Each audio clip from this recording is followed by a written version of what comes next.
My name is Martin Bromley.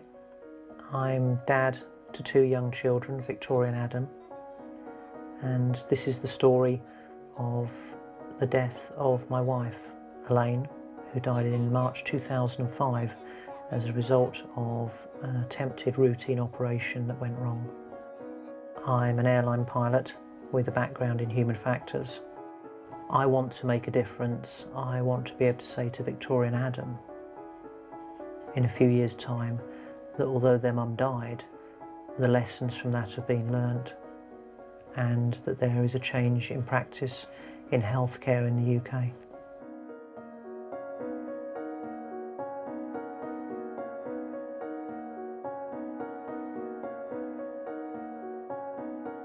Elaine actually had very good health, but she had suffered from some sinus problems, and as a result a consultant had recommended that she should have routine sinus surgery. We left at 8:30 in the morning, having kissed Mummy goodbye, and went off to do the weekly food shop. I got a phone call at about 11 o'clock that morning from the ENT consultant, and they explained to me that when Elaine had been anaesthetised, her airway had collapsed, that the oxygen levels in her body had fallen to very low levels, and so they decided that the safer option was to let Elaine wake up naturally, and unfortunately she hadn't done so. I went across to the intensive care unit, and there I was met by two further consultants. They explained to me very bluntly that Elaine had been without oxygen for a significant period of time, and that I was looking at her having significant brain damage. Another brain scan was taken, and even to me as a layman, comparing the new scan with the benchmark scan, there was no doubt that by this stage there was virtually nothing that could be done for Elaine. And I made the decision in consultation with the intensive care team to switch Elaine's life support off. She died some 13 days after the original attempted operation.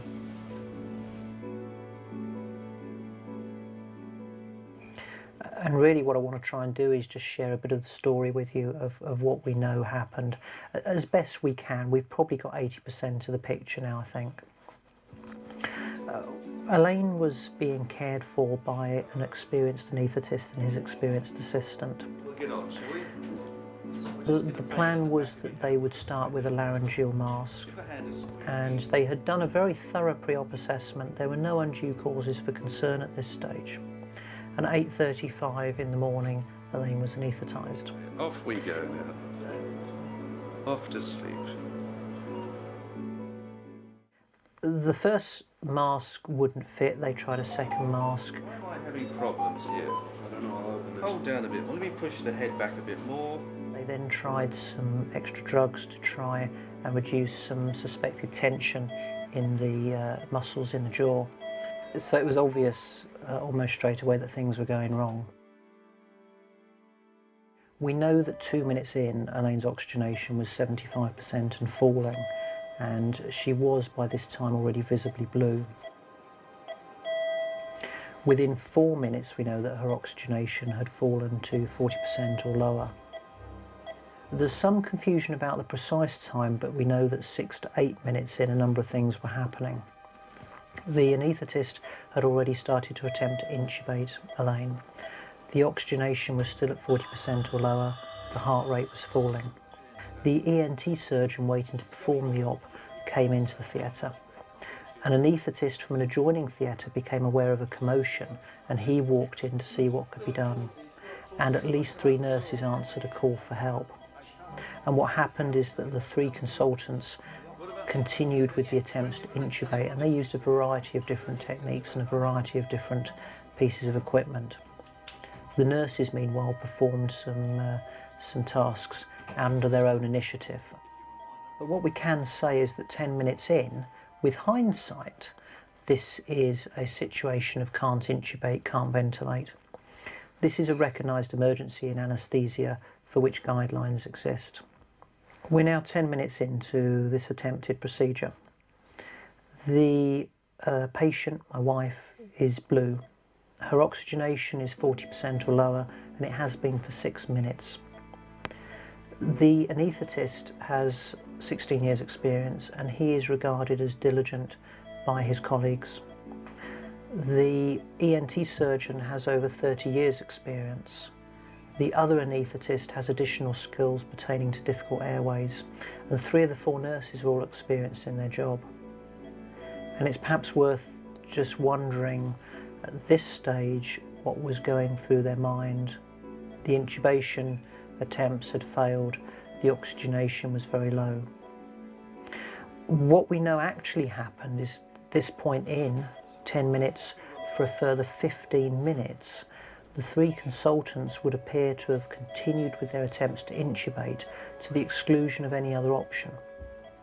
And that at the end of that 15 minutes, we're now 25 minutes into the whole procedure, they eventually get Elaine's oxygenation to 90%, but she's actually been at 40% or lower for a total now for over 20 minutes.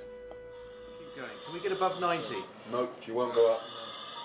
No, you got 90 though, that's better. I don't think we should carry on with the operation. No, I agree, I think we should abandon it at this stage. Okay. The airway itself is not secure though, and so they fiddle around a bit more, and in fact her oxygenation falls again below 90% for a further 10 minutes, and finally by the time we're 35 minutes in, they seem to make the decision that the best thing is just to let her wake up naturally. Let's wheel her back, quick as we can.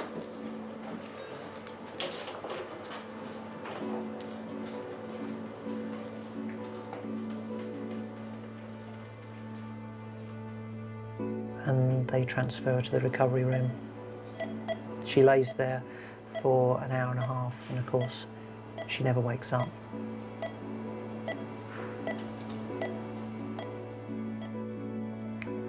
Based on the evidence from the inquest and from Professor Harmer's report, the lead anaesthetist, if I can call him that, in his own words, lost control. There was a question mark in the inquest about who people felt was in charge at different points. There was certainly a loss of awareness, an awareness of time, but also an awareness of the seriousness of the situation. If you like, the awareness of what was happening wasn't shared by each of the consultants. There was certainly a breakdown in the decision-making processes, and it would appear that the communication processes dried up amongst the consultants. The story with the nurses is very different. The nurses were generally aware of what was happening and what needed to happen. When I said to you that 6 to 8 minutes in, those 3 nurses arrived, one of them asked her colleague to go and fetch the tracheostomy set. There was already a quick trachea kit in theatre. She went out, she collected the tracheostomy set, she came back in and she announced to the consultants that the tracheostomy set was available, and there was no response.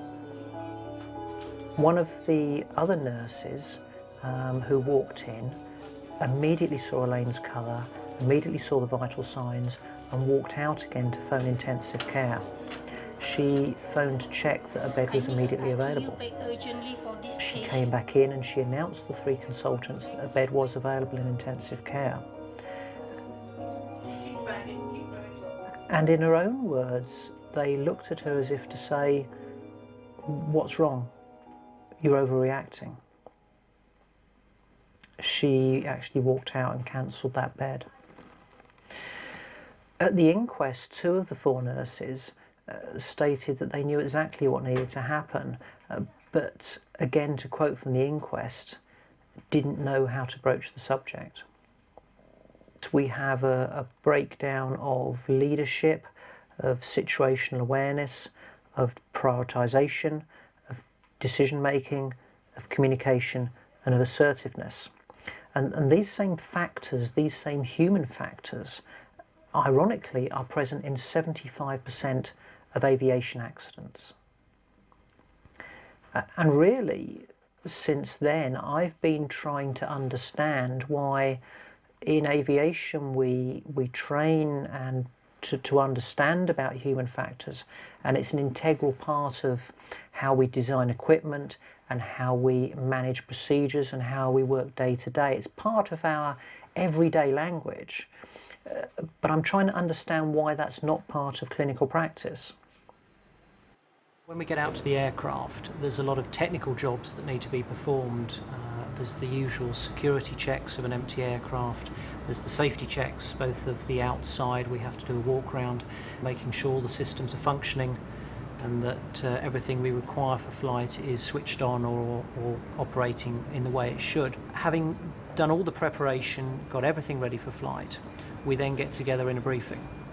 And that's really to make sure that we both know what we expect to happen, but more importantly, that we think through all the possibilities. Up to 100 knots, you'll consider stopping for any ECAM warning or caution. Above 100, you'll only consider stopping ECAM warning. Engine failure is something you think is going to stop us flying. 3 things to remind me of. With a positive climb, we'll get the gear up if appropriate.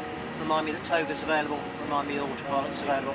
If it's not performance limiting, I propose to follow the SID.